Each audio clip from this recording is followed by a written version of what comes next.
Hey everybody, hospitality friend Glenn here. Listen, we already know Actable gives you the power to profit, but now they're giving you more actionable insights to drive that profitability.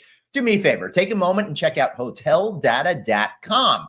You're getting set for budget season, right? And this new benchmarking data is going to help compare your hotel's performance for the rest of 2025 and into 2026. Please check out hoteldata.com or the classic actable.com.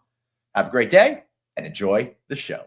Hey everybody, it's your hospitality friend Glenn here in Memphis, Tennessee with the incredible Doug Browne, president of the Peabody. Not just the crown jewel of downtown Memphis, but I'd say crown jewel of the South. It's great to see you, man. Good to see you. How are you? I'm amazed that you've had me back. I know.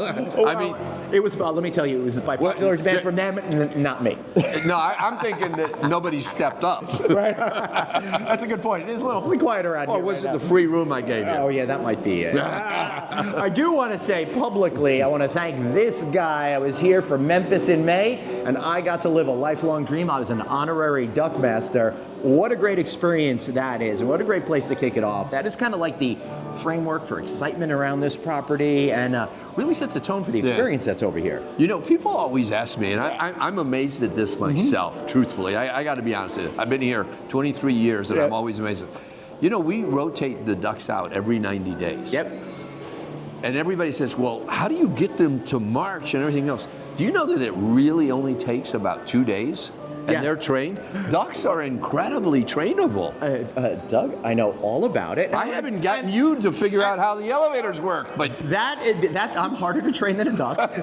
But I will say, check out my video with the Duck Master where we talk all about that. I'll put a link, down below in this. All right, so I wanted to talk to you today because I love this property so much. It's quintessentially hospitality, but you're in the new building here, which is now 100 years old. This year? Yeah, so congratulations on that. You guys go way back to right after the Civil War. Rich historic lineage and history. But a 100-year-old building is a 100-year-old building. How do you think about preserving it and making sure future generations can still love this luxury hotel? So, first and foremost, I got to thank our owners. The Bells family, they live here. They've owned the hotel since the 80s, late 70s. And they are incredible. They continue to be put into the hotel. But we actually, believe it or not, unlike many hotels, we actually have a 25-year capital plan. Really? So we're always looking at, okay, what's the next plan? Right. What's the next thing we have to fix?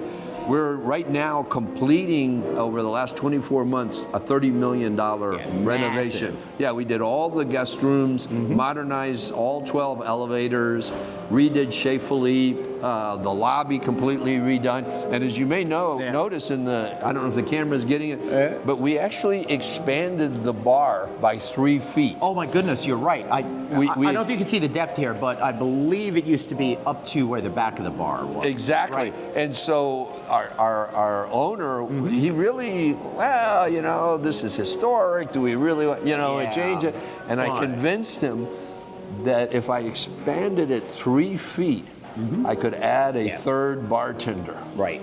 And if I add a third bartender, the revenue that it creates in our bar, because it's such a popular place. That's a really smart renovation, and this property is a little bit different maybe than some others in that when you do the Duckmaster ceremony every day at like 4:45, that lobby is filled, and you are selling a lot of drinks. Right. So that's really an essential part for you. So luckily the company that we use to renovate the hotel, we've been using for 25 years, and so when we talk about renovating the lobby, like you said, we can't shut this lobby down. So we renovate after 11 o'clock, midnight.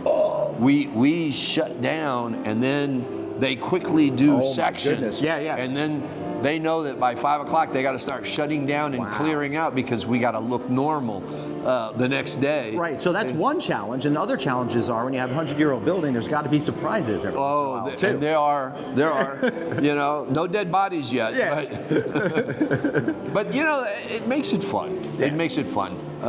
I worked at a hotel, not this one, in San Antonio, that we renovated, and I'm reminded with what you said, that in a renovation that we did, that was with Intercontinental Hotels, as we took down this wall, we found an empty room, and in that room they had artwork and all kinds of stuff, and it had been somehow accidentally closed up and forgotten. That's amazing. Yeah, and we found it. So we always find cool things. Yeah, I love it. That's pretty cool. What are you most excited about as you're coming to an end of this massive renovation?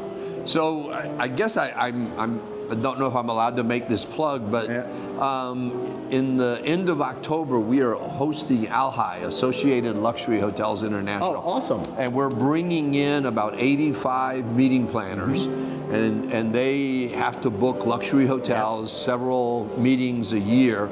And so we're really excited. So we've had a big push to finish by the time they get here. Michael Dominguez is the CEO. He's a great guy, yeah, great guy.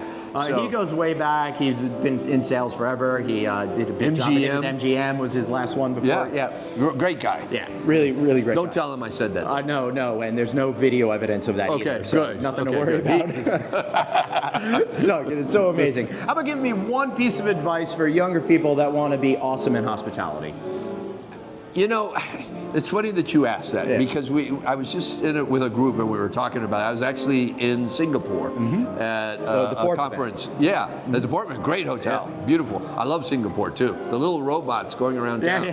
But you know, I think this younger generation, they don't understand that you got to go for the marathon, not the short race. Yeah. And there's a tendency that, oh, I had a bad day or I had a bad week, I need to look at a different career.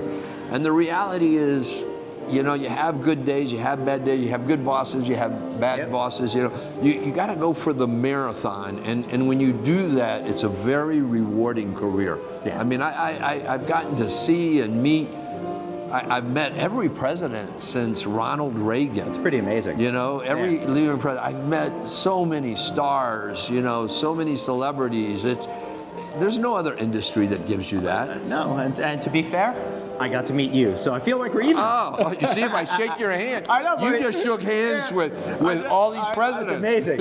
It's amazing. I think the only person that's met more folks than you that I've interviewed is Jerry and Zarello. Oh, wow. Right? I'm going to have to catch up. Yeah. All right, everybody. Thanks so much for watching. I've known this guy for a long, long time. Love catching up with him. Love catching up with you. Be sure to like, share, and subscribe this video. And do me a favor. Come hang out at the Peabody in downtown Memphis. Love you guys. See you later.